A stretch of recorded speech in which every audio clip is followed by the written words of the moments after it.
Chapter 5. Letter from Miss Mina Murray to Miss Lucy Westenra. 9 May. My dearest Lucy, forgive my long delay in writing, but I have been simply overwhelmed with work. The life of an assistant schoolmistress is sometimes trying. I am longing to be with you, and by the sea, where we can talk together freely and build our castles in the air. I have been working very hard lately, because I want to keep up with Jonathan's studies, and I have been practicing shorthand very assiduously. When we are married, I shall be able to be useful to Jonathan, and if I can stenograph well enough, I can take down what he wants to say in this way, and write it out for him on the typewriter, at which also I am practicing very hard. He and I sometimes write letters in shorthand, and he is keeping a stenographic journal of his travels abroad. When I am with you, I shall keep a diary in the same way. I don't mean one of those 2 pages to the week with Sunday squeezed in a corner diaries, but a sort of journal which I can write in whenever I feel inclined. I do not suppose there will be much of interest to other people, but it is not intended for them. I may show it to Jonathan some day, if there is in it anything worth sharing, but it is really an exercise book. I shall try to do what I see lady journalists do, interviewing and writing descriptions, and trying to remember conversations. I am told that, with a little practice, one can remember all that goes on, or that one hears said during a day. However, we shall see. I will tell you of my little plans when we meet. I have just had a few hurried lines from Jonathan from Transylvania. He is well, and will be returning in about a week. I am longing to hear all his news. It must be so nice to see strange countries. I wonder if we, I mean Jonathan and I, shall ever see them together. There is the 10 o'clock bell ringing. Goodbye. Your loving Mina. Tell me all the news when you write. You have not told me anything for a long time. I hear rumors, and especially of a tall, handsome, curly-haired man. Letter, Lucy Westenra to Mina Murray. 17, Chatham Street, Wednesday. My dearest Mina, I must say you tax me very unfairly with being a bad correspondent. I wrote to you twice since we parted, and your last letter was only your second. Besides, I have nothing to tell you.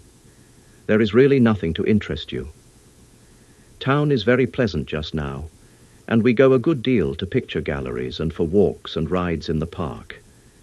As to the tall, curly-haired man, I suppose it was the one who was with me at the last pop. Someone has evidently been telling tales. That was Mr. Homewood. He often comes to see us, and he and Mama get on very well together. They have so many things to talk about in common.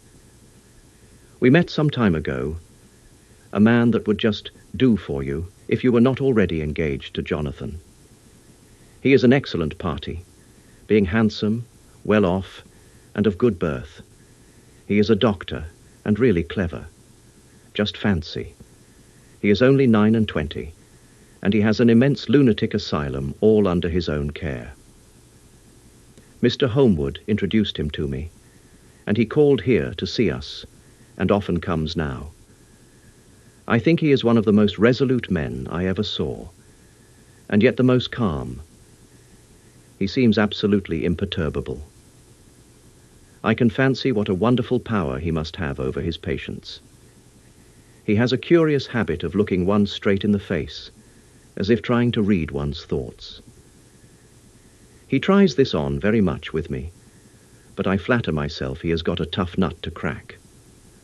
I know that from my glass. Do you ever try to read your own face? I do, and I can tell you it is not a bad study, and gives you more trouble than you can well fancy if you have never tried it. He says that I afford him a curious psychological study, and I humbly think I do. I do not, as you know, take sufficient interest in dress, to be able to describe the new fashions. Dress is a bore. That is slang again, but never mind. Arthur says that every day. There, it is all out. Mina, we have told all our secrets to each other since we were children. We have slept together and eaten together, and laughed and cried together. And now, though I have spoken, I would like to speak more. Oh, Mina, couldn't you guess? I love him. I am blushing as I write, for although I think he loves me, he has not told me so in words. But oh, Mina, I love him. I love him. I love him. There, that does me good. I wish I were with you, dear, sitting by the fire undressing, as we used to sit, and I would try to tell you what I feel. I do not know how I'm writing this even to you. I'm afraid to stop, or I should tear up the letter, and I don't want to stop, for I do so want to tell you all. Let me hear from you, at once, and tell me all that you think about it. Mina, I must stop. Good night. Bless me in your prayers. And Mina, pray for my happiness. Lucy. P.S. I need not tell you this is a secret. Good night again. L. Letter. Lucy Westenra to Mina Murray. 24 May. My dearest Mina, thanks and thanks and thanks again for your sweet letter. It was so nice to be able to tell you and to have your sympathy. My dear, it never rains but it pours. How true the old proverbs are. Here am I, who shall be 20 in September, and yet I never had a proposal till today, not a real proposal, and today I have had 3. Just fancy. 3 proposals in one day. Isn't it awful? I feel sorry, really and truly sorry, for 2 of the poor fellows. Oh, Mina, I am so happy that I don't know what to do with myself. And 3 proposals. But for goodness sake, don't tell any of the girls, or they would be getting all sorts of extravagant ideas, and imagining themselves injured and slighted. If in their very first day at home, they did not get 6 at least. Some girls are so vain. You and I, Mina dear, who are engaged and are going to settle down soon, soberly, into old married women, can despise vanity. Well, I must tell you about the 3. But you must keep it a secret, dear, from everyone, except, of course, Jonathan. You will tell him, because I would, if I were in your place, certainly tell Arthur. A woman ought to tell her husband everything, don't you think so, dear? And I must be fair. Men like women, certainly their wives, to be quite as fair as they are. And women, I am afraid, are not always quite as fair as they should be. Well, my dear, number 1 came just before lunch. I told you of him, Dr. John Seward, the lunatic asylum man, with the strong jaw and the good forehead. He was very cool outwardly, but was nervous all the same. He had evidently been schooling himself as to all sorts of little things, and remembered them. But he almost managed to sit down on his silk hat, which men don't generally do when they are cool, and then when he wanted to appear at ease, he kept playing with a lancet in a way that made me nearly scream. He spoke to me, Mina, very straightforwardly. He told me how dear I was to him, though he had known me so little, and what his life would be with me, to help and cheer him. He was going to tell me how unhappy he would be if I did not care for him, but when he saw me cry, he said that he was a brute and would not add to my present trouble. Then he broke off and asked if I could love him in time, and when I shook my head, his hands trembled, and then with some hesitation, he asked me if I cared already for anyone else. He put it very nicely, saying that he did not want to wring my confidence from me, but only to know, because if a woman's heart was free, a man might have hope. And then, Mina, I felt a sort of duty to tell him that there was someone. I only told him that much, and then he stood up, and he looked very strong and very grave, as he took both my hands in his, and said he hoped I would be happy, and that if I ever wanted a friend, I must count him one of my best. Oh, Mina dear, I can't help crying, and you must excuse this letter being all blotted. Being proposed to is all very nice and all that sort of thing, but it isn't at all a happy thing when you have to see a poor fellow, whom you know loves you honestly, going away and looking all broken-hearted, and to know that, no matter what he may say at the moment, you are passing quite out of his life. My dear, I must stop here at present. I feel so miserable, though I am so happy. Evening. Arthur has just gone, and I feel in better spirits than when I left off, so I can go on telling you about the day. Well, my dear, number 2 came after lunch. He is such a nice fellow, an American from Texas, and he looks so young and so fresh that it seems almost impossible that he has been to so many places and has had such adventures. I sympathize with poor Desdemona when she had such a dangerous stream poured in her ear, even by a black man. I suppose that we women are such cowards that we think a man will save us from fears, and we marry him. I know now what I would do if I were a man, and wanted to make a girl love me. No, I don't, for there was Mr. Morris telling us his stories, and Arthur never told any, and yet, my dear, I am somewhat previous. Mr. Quincy P. Morris found me alone. It seems that a man always does find a girl alone. No, he doesn't, for Arthur tried twice to make a chance, and I helping him all I could. I am not ashamed to say it now. I must tell you beforehand that Mr. Morris doesn't always speak slang. That is to say, he never does so to strangers or before them, for he is really well educated and has exquisite manners.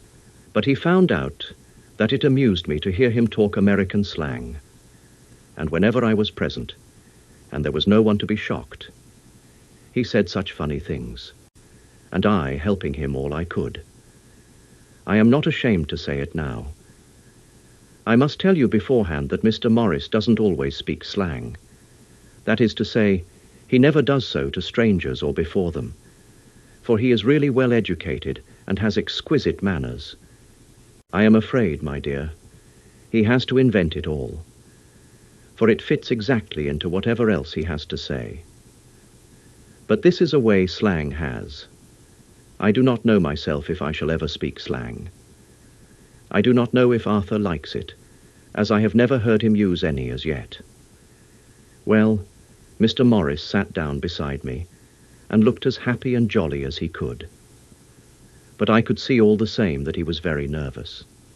He took my hand in his and said ever so sweetly, "Miss Lucy, I know I ain't good enough to regulate the fixins of your little shoes, but I guess if you wait till you find a man that is, you will go join them, 7 young women with the lamps, when you quit.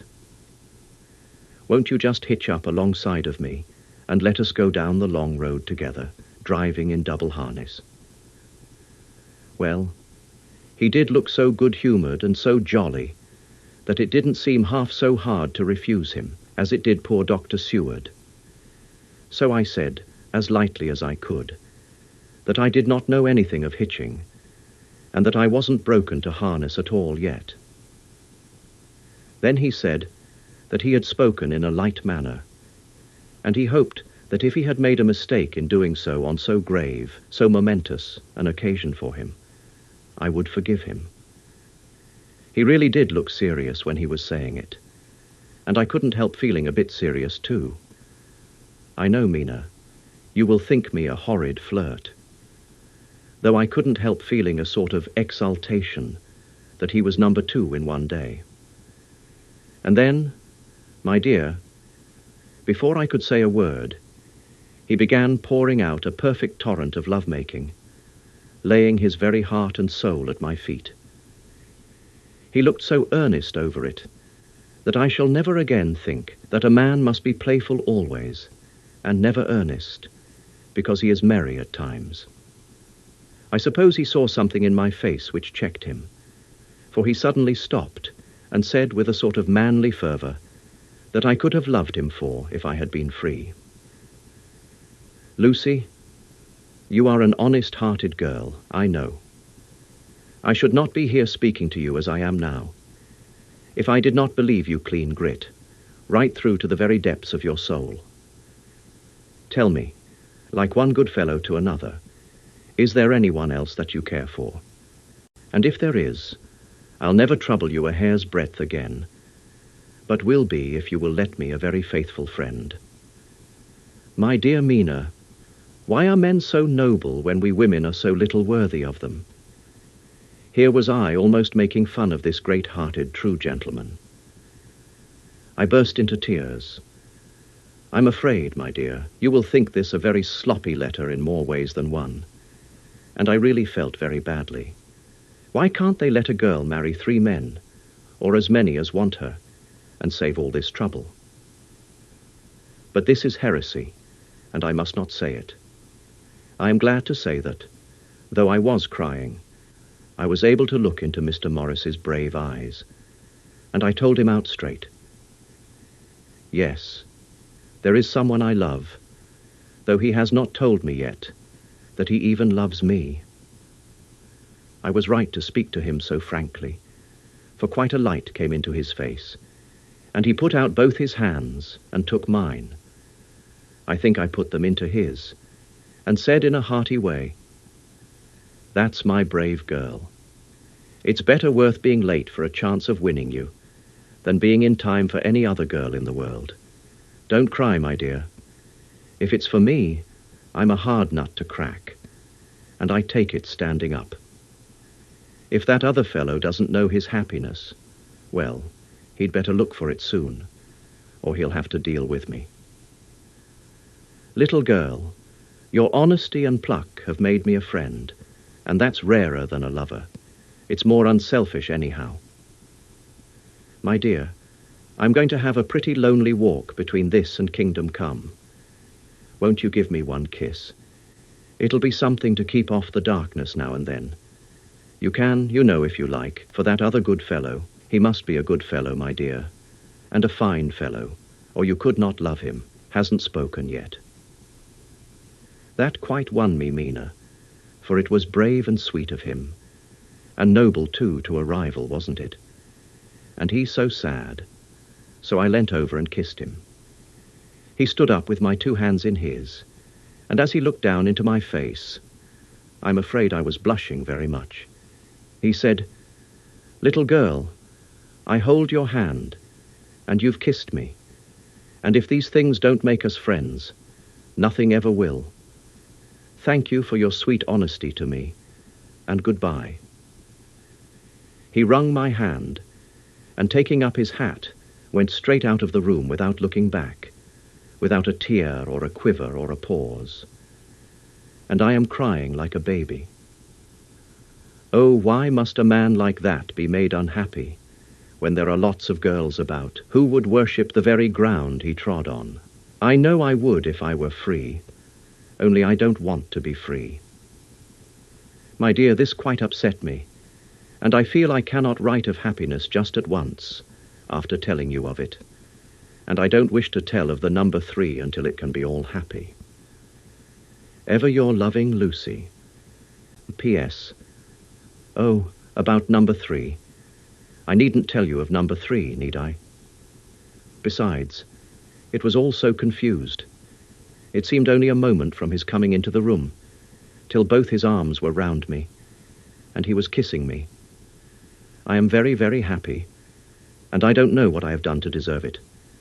I must only try in the future to show that I am not ungrateful to God for all his goodness to me, in sending to me such a lover, such a husband, and such a friend. Goodbye. Dr. Seward's diary, kept in phonograph. 25 May. Ebb tide in appetite today. Cannot eat, cannot rest, so diary instead.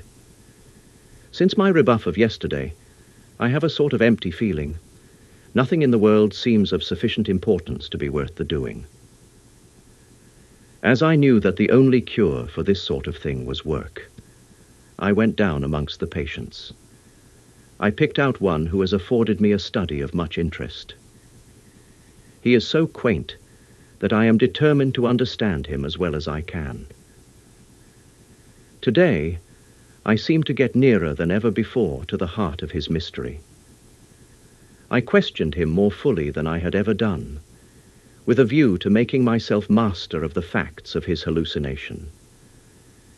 In my manner of doing it, there was, I now see, something of cruelty. I seemed to wish to keep him to the point of his madness, a thing which I avoid with the patients, as I would the mouth of hell. Mem. Under what circumstances would I not avoid the pit of hell? Omnia Rome venalia sunt. Hell has its price. Verb. Sap. If there be anything behind this instinct, it will be valuable to trace it afterwards, accurately. So I had better commence to do so, therefore. R. M. Renfield, Etat 59. Sanguine temperament. Great physical strength. Morbidly excitable. Periods of gloom, ending in some fixed idea which I cannot make out. I presume that the sanguine temperament itself and the disturbing influence end in a mentally accomplished finish. A possibly dangerous man. Probably dangerous, if unselfish. In selfish men, caution is as secure an armor for their foes as for themselves. What I think of on this point is, when self is the fixed point, the centripetal force is balanced with the centrifugal. When duty, a cause, etc., is the fixed point, the latter force is paramount, and only accident or a series of accidents can balance it. Letter, Quincy P. Morris to Hon. Arthur Holmwood. 25 May. My dear Art, we've told yarns by the campfire in the prairies, and dressed one another's wounds after trying a landing at the Marquesas, and drunk healths on the shore of Titicaca, There are more yarns to be told, and other wounds to be healed, and another health to be drunk. Won't you let this be at my campfire tomorrow night? I have no hesitation in asking you, as I know a certain lady is engaged to a certain dinner party, and that you are free. There will only be one other, our old pal at the Korea, Jack Seward. He's coming too, and we both want to mingle our weeps over the wine cup, and to drink a health with all our hearts to the happiest man in all the wide world, who has won the noblest heart that God has made, and the best worth winning. We promise you a hearty welcome, and a loving greeting, and a health as true as your own right hand. We shall both swear to leave you at home, if you drink too deep to a certain pair of eyes. Come. Yours, as ever and always, Quincy P. Morris. Telegram from Arthur Holmwood to Quincy P. Morris. 26 May. Count me in every time. I bear messages which will make both your ears tingle. Art.